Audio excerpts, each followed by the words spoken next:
शुरू करने से पहले मैं ये जरूर कहना चाहूंगी कि अगर आप सत्ता में पावर आपके हाथ में है तो उस पावर का इस्तेमाल बहुत सोच समझ कर कीजिए, क्योंकि उस पावर के तहत लिए गए तमाम फैसलों में, जो भी फैसला आप करते हैं, जो भी कदम आप उठाते हैं, जो भी काम करते हैं, वो आपका फ्यूचर तय करता है। अगर आपने गलत फैसला पावर के साथ लिए या पावर के होते लिए और उसमें एरोगेंट या अहंकार शामिल हो गया, तो यकीन कीजिए कि आपकी आने वाली नस्लें आप पर शर्मिंदा होंगी।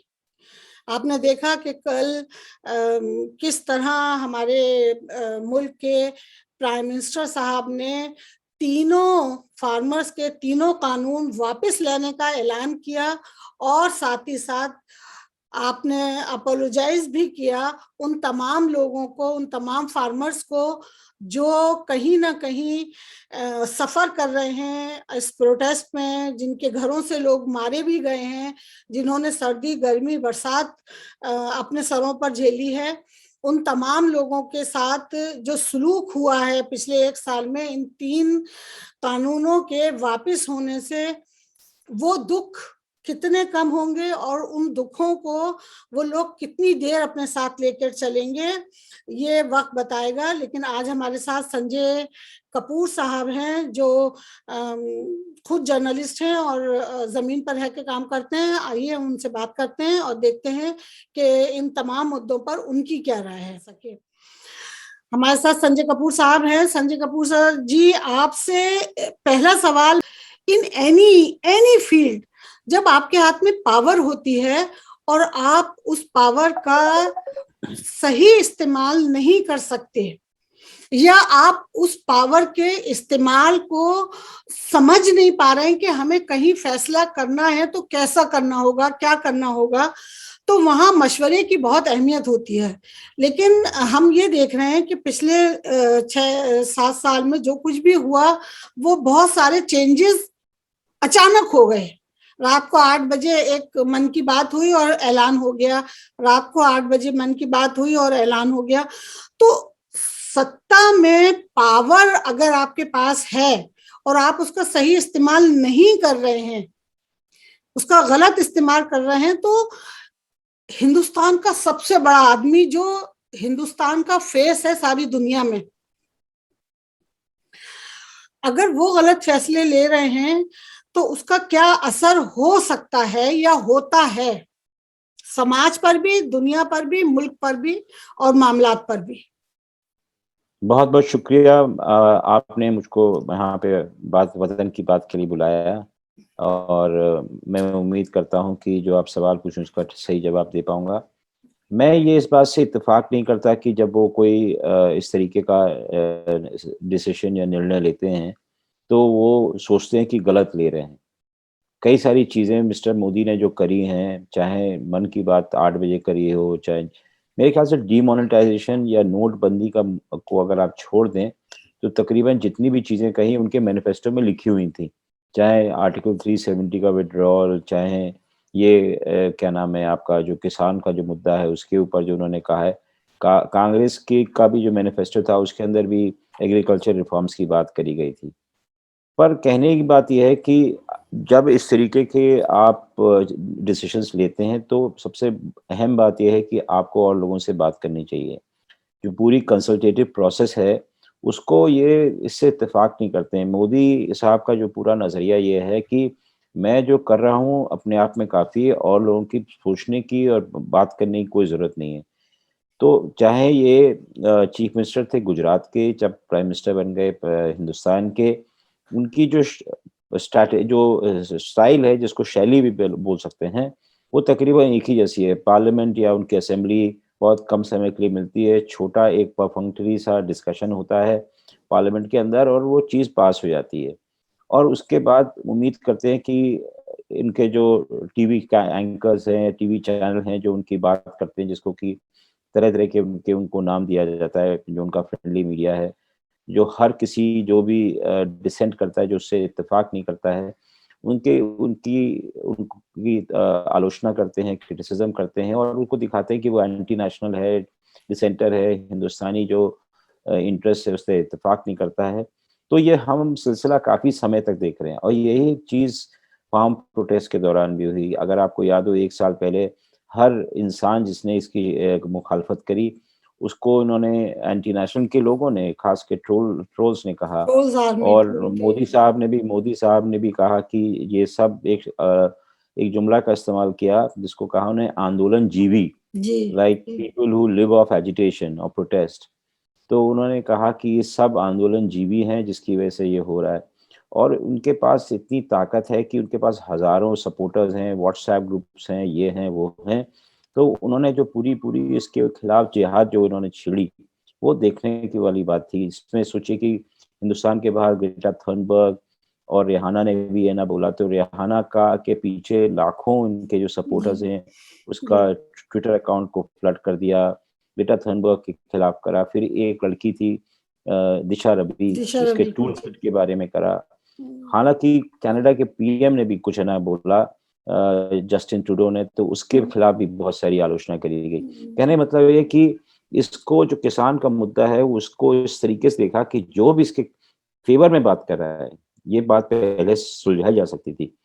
पर ये पूरा एटीट्यूड है इस गवर्नमेंट का कि किसी भी चीज़ को लोकतांत्रिक अंदाज में ये लोग नहीं सेटल करते हैं। वो बस बोला और ये उम्मीद करेंगे कि ये कुछ हो जाए। पर हुँ, अगर आप गौर करें तो इन्होंने तकरीबन 1 साल पहले ये निर्णय लिया, उसके बाद इनका आंदोलन चालू हुआ। मामला सुप्रीम कोर्ट भी गया, तमाम जगह पे गया और वो ठहरा हुआ है, इसके ऊपर कुछ ख़ास हुआ नहीं। हुँ, और करीब 750 लोग मर चुके हैं, तमाम जो प्रोटेस्ट हुए, चाहे टिकरी बॉर्डर पे हुआ, चाहे गाज़ीपुर बॉर्डर पे हुआ, कई सारी फार्म ऑर्गनाइज़ेशंस हैं जो कि कर रही हैं। तब तक है ना सरकार के कान में जूँ तक नहीं रहेंगी कि इसमें इतने लोग बाग परेशान हैं, हम हुँ। इसको होल्ड पे ले लें, अगले 2-3 साल तक इसका कंसल्टेशन करें, पॉलिटिकली इसको एंगेज करें, नहीं। परंतु उन्होंने कहा कि इसको हम हर हालत में इसको रैम थ्रू करेंगे। जो इतना बड़ा, इतना बहुत स्ट्रॉन्ग अहंकार टूटा है, उसकी वजह सिर्फ और सिर्फ इलेक्शन है, अपकमिंग इलेक्शन। आप उस पे कुछ रोशनी डालना चाहेंगे? ज़रूर, ज़रूर, मैं उसी पे आ रहा था कि हमारे प्रधानमंत्री जब अमेरिका भी आते हैं, तो जो भी बोलते हैं उनकी निगाह अपने मुल्क में ही रहती है, वो सोचते हुँ, हैं कि इसका क्या असर पड़ेगा। तो टीवी कैमरा चाहे उनकी तरफ हो फ़ोकस्ड हो अमेरिका में या ट्रम्प की रैली जब हुई थी या तमाम जगह जब गए हो, पर उनकी जो पूरी जो स्पीच होती है, जो अल्फ़ाज़ का इस्तेमाल करते हैं, वो सब है ना हिंदुस्तान के लिए होता है। तो आज भी जो इन्होंने निर्णय लिया है कल जो लिया है इन्होंने, तो उसके अंदर भी ये है कि उत्तर प्रदेश, पंजाब और उत्तराखंड 3 इलाकों में जो जो इलेक्शन होने हैं अगले 3 महीने के अंदर, वो चाहते हैं कि वहाँ पर नुकसान ना हो और यहाँ पे तरह-तरह के उनके जो फ्रेंडली चैनल्स हैं, वो तरह-तरह के सर्वे कर रहे हैं, जिसमें दिखा रहे हैं कि ये लोग क 300 साढ़े 300 सीटें लाएँगे, 403 हुँ, में से यूपी हुँ, में। हुँ, उसी तरीके से उत्तराखंड भी इनको सोचते हैं कि वहाँ पर कामयाबी हासिल होगी। पर मोदी अक्लमंद आदमी है, अमित शाह भी अक्लमंद आदमी है, उनको इस बात का एहसास है कि ये जो झूठ का पुलिंदा लोगों को दिया जा रहा है कि ये सब चीज़ ठीक है, वो दुरुस्त नहीं है। हुँ, उत्तर प्रदेश ने काफ़ी बुरा क क उत्तर प्रदेश काफ़ी बुरे दौर से गुज़रा है पिछले हुँ। 1 साल में। ये जो सेकंड वेव हुई थी कोरोना सेकंड वेव की ने उस दौरान ज़्यादा जी, जी।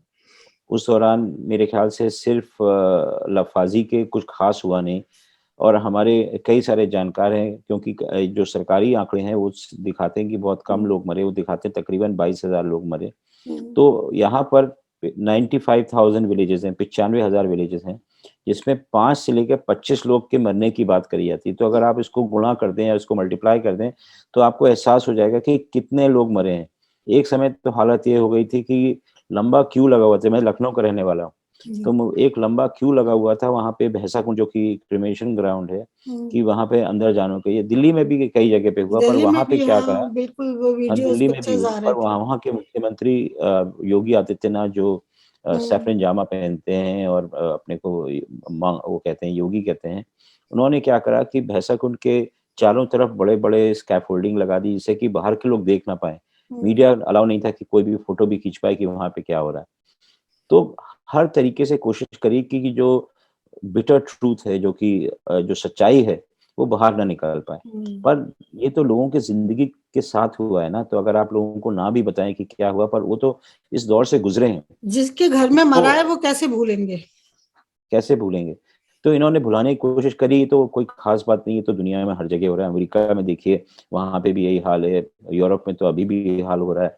हिंदुस्तान में तो कहीं बेहतर है कि स एक बार हुआ हादसा, उसके बाद सब लोग वहाँ पे मस्ती कर रहे हैं, अमन-चैन है वहाँ पर। पर मेरा कहने का मतलब ये है कि वहाँ पर बदहाली बहुत ज़्यादा बढ़ी हुई है। अगर जितने एड कैंपेन यूपी के आते हैं, उसको अगर आप नज़रअंदाज कर दें, तो वहाँ पे लोगों की हालत बहुत ख़राब है। अक़लियत की तो हालत कहीं ज़्यादा ख़राब है, उसके बारे में तो कोई ज़िक्र भी नहीं करता आज की तारीख़ में, क्योंकि इन्होंने क्या करा है, बीजेपी ने पिछले 5-6 सालों में, जब से लोग पावर में हैं, कि जो अक़लियत का वोट है, उसको इर्रेलेवेंट करने की कोशिश करी है। पूरा का पूरा जो उनका नज़रिया है कि अगर इलेक्शन हो, चुनाव हो, तो हिंदू पॉइंट ऑफ व्यू से हो, हिंदू ही मुद्दे हों और अपने ही बारे में नहीं, कि अगर समाजवादी पार्टी भी है, तो उसको दिखा दिया कि मुसलमानों की पार्टी है और इससे क कोई और आदमी जुड़े ना। तो अब है ना, जैसे बहस लखनऊ वगैरह में होती है, अरे! अगर ऑपोज़िशन की पार्टी आ गई जीत कर, अगर समाजवादी पार्टी आ गई, तो फिर इनका राज हो जाएगा। तो इस तरीके की ज़बान मैंने कभी सुनी, मैं कहाँ का पला-बड़ा, मैंने तमाम चीज़ें देखी, पर मैंने इस तरीके का जो बँटवारा है, लोगों के ज़हन में, वो नहीं देखा कभी। वो नहीं देखा, वो किसी ने भी नहीं देखा। आपने अभी समाजवादी पार्टी की बात की, दोनों रैलियां एक साथ हुई हैं, समाजवादी पार्टी की भी हाईवे पर और मोदी जी की भी, बीजेपी ने भी बड़ी पार्टी की। इन्होंने अपना पूरा सिस्टम लगाया, यानी गवर्नमेंट की जो पूरी बॉडी है, बसेस से लेकर पुलिस तक सब लगाया, लोगों को भर के लाए, जमा किया, खाने पे आधे लोग वापस चले गए कि खाना के नाम पर लाए थे, लेकिन खाना उनको सर्व नहीं किया गया। दूसरी तरफ अखिलेश यादव की रैली निकली और हमने सबने देखा कि बहुत बड़ी तादाद में लोग वहां जमा हुए और बगैर किसी लालच और उसके वो खुद से आए। तो कहीं ना कहीं इस रैली का ने इस पार्टी को सोचने पर मजबूर किया होगा। एक रैली से ही है ना, इन्होंने अपना डिसीजन नहीं लिया होगा मोदी जी ने। उनको इस बात का एहसास है, यूपी एक मुल्क के बराबर है, इसकी आबादी अगर देखें तो ब्राज़ील के तकरीबन बराबर है और रैली कोई इंडिकेशन नहीं होता है कि क्या हाल है, क्योंकि सब लोग जानते हैं कि भीड़ इकट्ठी करी जाती है, कोई अपनी मर्ज़ी से नहीं आता। अमेरिका में तो ये बात कहीं पहले एस्टेब्लिश हो गई कि चुनाव के दौरान सब लोग अपनी है ना, जो बात कहते हैं वो टीवी के थ्रू कर देते हैं। कोई इस तरीके की बड़ी-बड़ी रैलीज़ नहीं करता। गिने-चुने लोगों ने करने की कोशिश करी होगी। तो यहाँ पे भी लोगों को इकट्ठा करके समाजवादी पार्टी ऑपोज़िशन में तो ये उम्मीद नहीं करी जाती कि पैसा ज़्यादा खर्च करा होगा, पर बिना रिसोर्सेज़ के कोई रैली बड़ी नहीं होती है और जो कि सरकार में होता है वो तो कहीं ज़्यादा खर्चा करता है। जैसे मोदी साहब की जो रैली अब की हाईवे पे करी, उसके बारे में तो खबरें भी निकली कि जिस जिस सरकारी बॉडी ने उस सड़क को जो पूरा हाईवे बनाया, उनके ऊपर ज़िम्मेदारी थी कि 2 लाख लोगों को इकट्ठा करें। हर बस वाले को उन्होंने पैसा दिया। ये सब चीज़ें अखबारों में आई हैं, कोई मैं नई बात नहीं कह रहा हूँ। पर मुद्दा ये है कि यही रैली नहीं, तमाम लोगों को इस बात का एहसास है, जो कि कोई कहना नहीं चाहता और मोदी के पॉलिटिकल रिफ्लेक्सेस बहुत शानदार हैं। वो ये जानते हैं और उनको गुमराह करने की कोशिश अगर आईबी वाले करें या ये करें कि सब हालात सब ठीक हैं या मिस्टर योगी करें, तो ये वाली बात नहीं है। उनको इस बात का एहसास है, वो ज़मीन के से जुड़े हुए हैं। आरएसएस के वर्कर थे, उन्होंने जीवन भर यही करा है, पता लगाने की जनता कहाँ जा रही है। तो उनको लगा कि मामला गड़बड़ है और ये जो 1 साल का प्रोटेस्ट हुआ है फार्मर्स का, उससे लोगों का डर भी उठा है और जो फार्म प्रोटेस्ट हुआ, इससे पॉलिटिकल एजुकेशन बहुत ज़बरदस्त थी, जिसको कि लोग-बाग समझते नहीं हैं। अगर आप देखें जो टिकरी बॉर्डर और क्या नाम है, गाज़ीपुर में हर तरीके के लोग आते हैं, सुनते हैं, नारे सुनते हैं, भाषण सुनते हैं। उनको पता चलता है कि तमाम चीज़ें जिसके बारे में पता भी नहीं था, अखबार भी पढ़ने का मौका पड़ता है, जो कि अखबार भी नहीं पढ़ते थे। तो एक जो मूवमेंट की जो सबसे बड़ी ख़ासियत होती है कि जो आपके साथ हो रहा है, उसको एक नए अंदाज़ में, नए पर्सपेक्टिव से आप देखते हैं। तो यहाँ पे हो रहा था और अगर आपको याद हो, जब शुरुआती दिनों में हुआ था, तो पंजाब में जो शादियाँ भी हो रही थी, उसमें भी वो लोग पंजाबी लोग गाना गा रहे थे और फार्म प्रोटेस्ट के कि वो ज़िंदाबाद, मोदी मुर्दाबाद कर रहे थे। तो ये जो लड़ाई थी, वो आज की ना होके कल की, परसों की और आगे वाले दिनों की पूरे हो गई साल थी। की थी। अब तो इसमें कोई शक नहीं है कि फार्मर जो प्रोटेस्ट रहा वो इतना अपने अंदर इतना स्ट्रांग था कि उसने इतनी बड़ी और इतनी मजबूत हुकूमत को हिला दिया, कहीं ना कहीं सोचने पे मजबूर कर दिया कि जो कुछ उन्होंने सर्व किया है उसको किस तरह देखें या किस तरह उसके साथ डील करें। एंड फाइनली रिजल्ट हमारे सामने है। टकैत साहब की बात करूं अगर, तो टकैत साहब ने तो मना कर दिया कि अभी हम यहाँ डटे रहेंगे, क्योंकि ये बिल बहुत फोर्सफुली पार्लियामेंट में पास हुआ है, तो पार्लियामेंट से ही इनको खत्म किया जाना चाहिए। उसके बारे में आप क्या कहना चाहेंगे, किस तरह देखते हैं ये जो भरोसा नहीं है अपनी हुकूमत पर, अपने प्राइम मिनिस्टर पर आज भरोसा नहीं है हमें?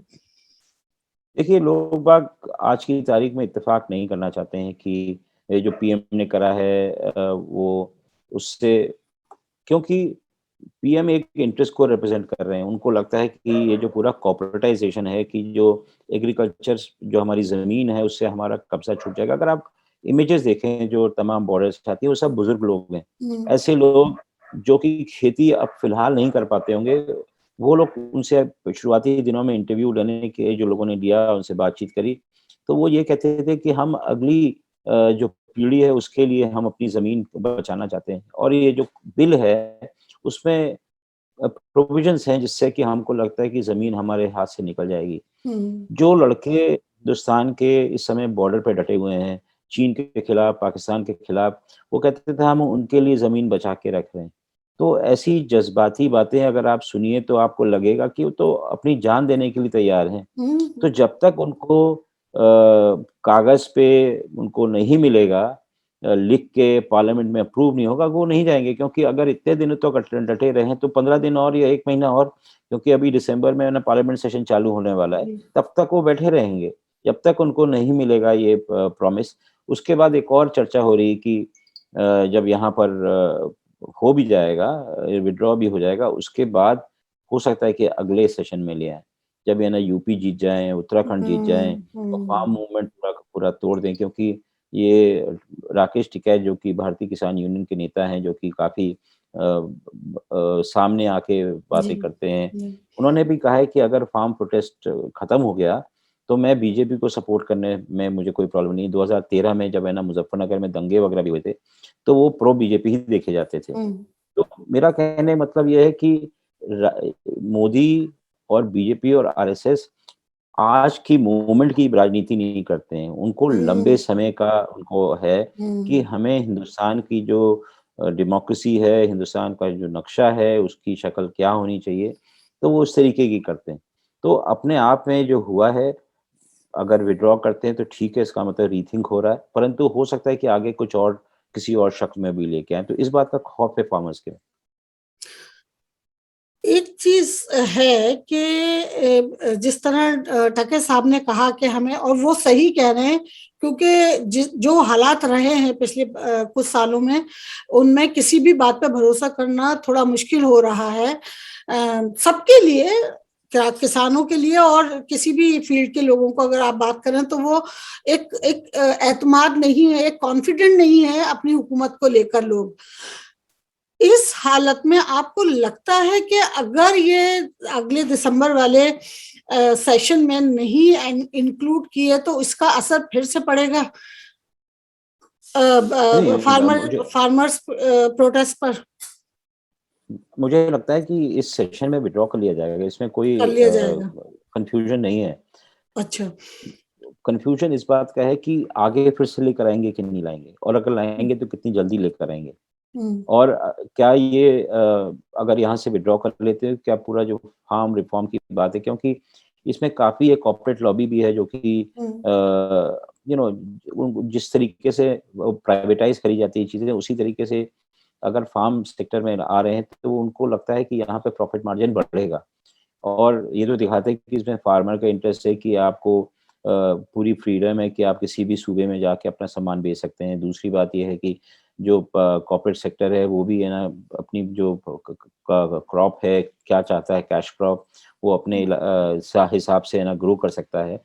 पर कहने का मतलब है कि इतनी आसानी से जो मुद्दे पिछले 1.5 साल में जो इन्होंने उठाए हैं और जो इन्होंने एक इंटरेस्ट क्रिएट करा है, वो इतनी आसानी से जाएगा नहीं।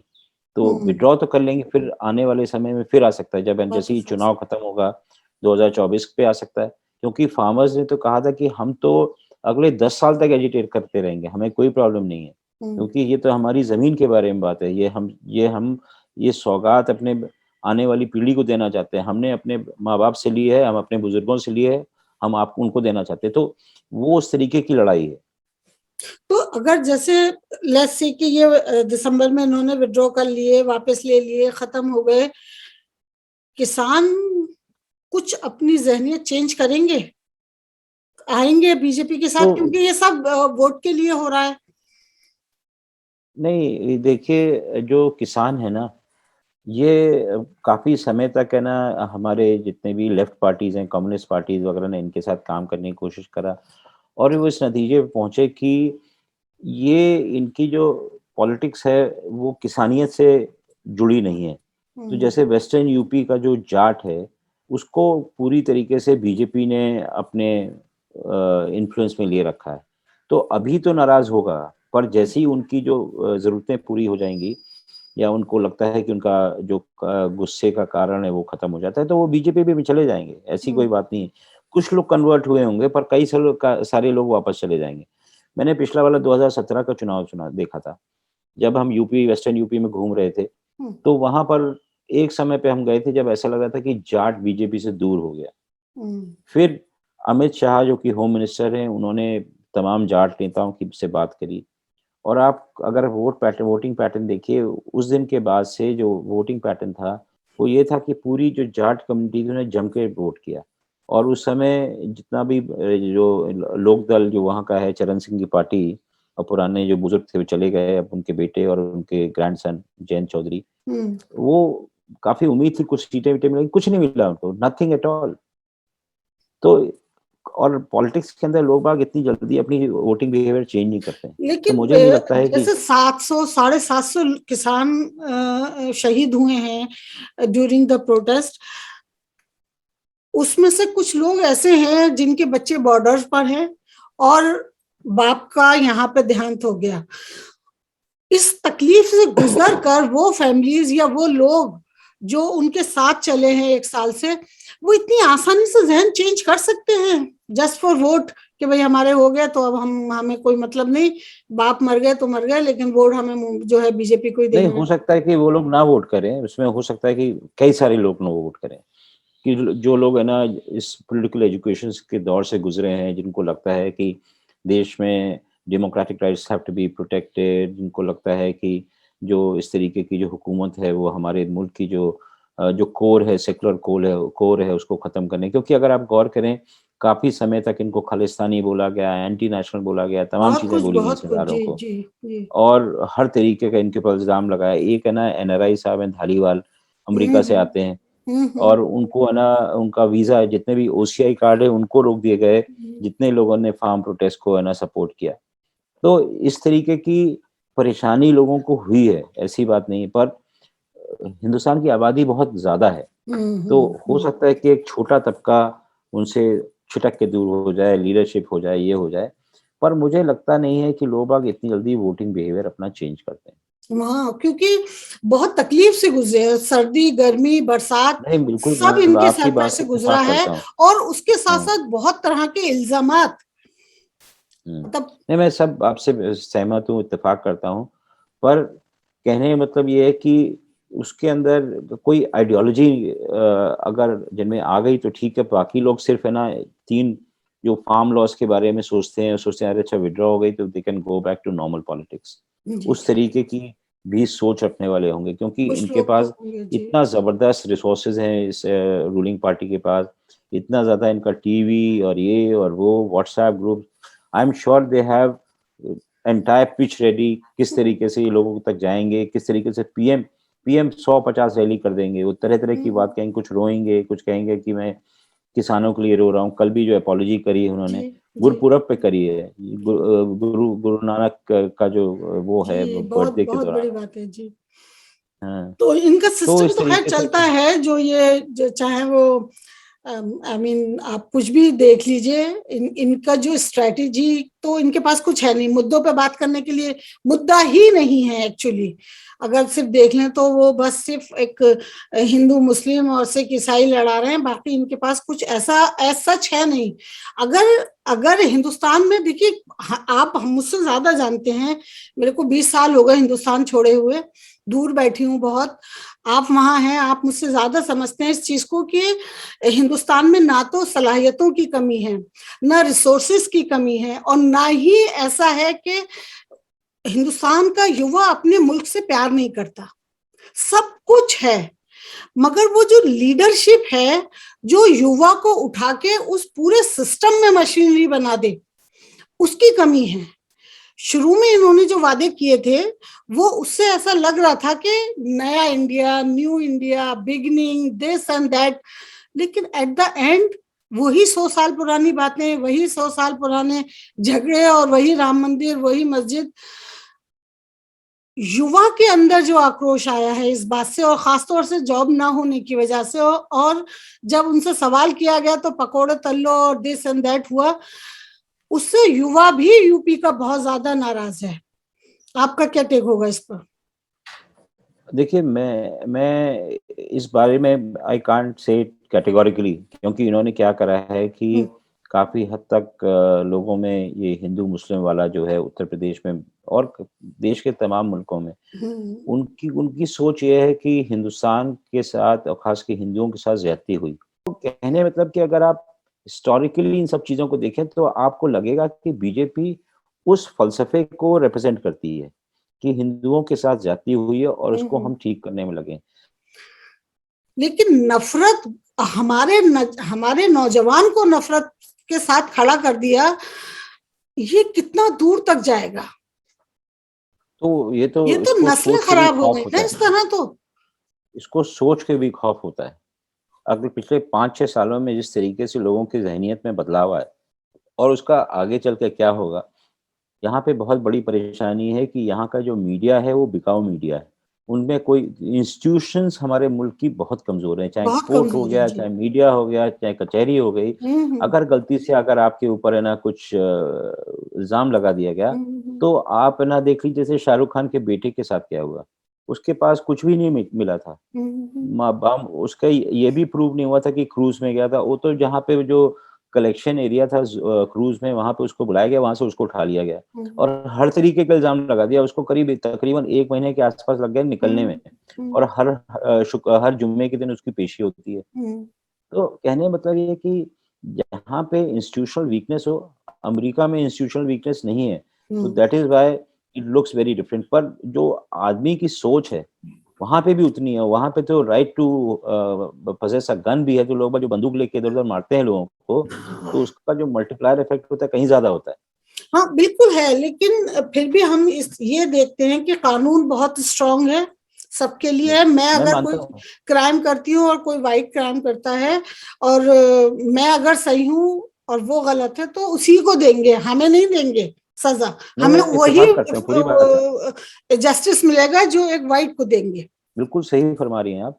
जो इंस्टीट्यूशनल वीकनेस है हमारे यहाँ कि उसकी वजह से जो फासिस्ट फोर्सेस हैं, उनको ज़्यादा ताकत मिलती है। वो जानते हैं कि इंस्टीट्यूशनल चेक्स नहीं है। तो आप है ना मीडिया को मैनिपुलेट कर लीजिए, सब ऐड वगैरह देके।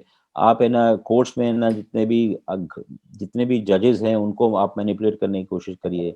तो बॉलीवुड फ़िल्मों के अंदर जिस तरीके से दिखाते हैं ना हाँ कि वही वही जज वही भी वही खरीद वही लिया, वही। पुलिस भी खरीद ली, ये भी खरीद लिया। जो हम्म। घटिया वाली फ़िल्में मिलती थी, जो कि देखा करते थे, वो हाल आजकल इट्स प्लेइंग आउट। बिल्कुल बिल्कुल, जो सी ग्रेड फिल्में थी, मार धाड़, फिरौती ले रहे हैं, किसी के बच्चे को उठा लिया, किसी को रेप कर दिया, लाश गायब कर दी, दिस एंड दैट, वो वही चीज हो गई और वो गलत था।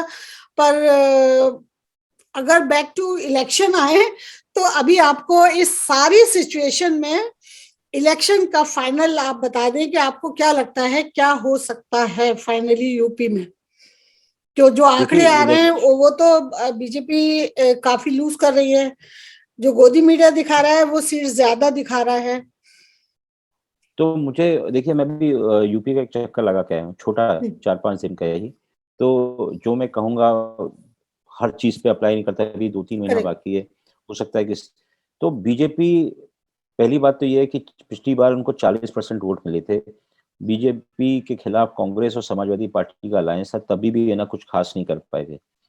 तो ये जो उम्मीद करी जाती है कि अब की बार बीजेपी में गिरावट आएगी। कितनी आएगी अभी पता नहीं, और जो गिरावट होगी वो रैपिड होगी, काफ़ी होगी, ये बिल्कुल पता नहीं। पर लोगों में डर खत्म हो रहा है, लोग बाग बाहर निकल रहे हैं।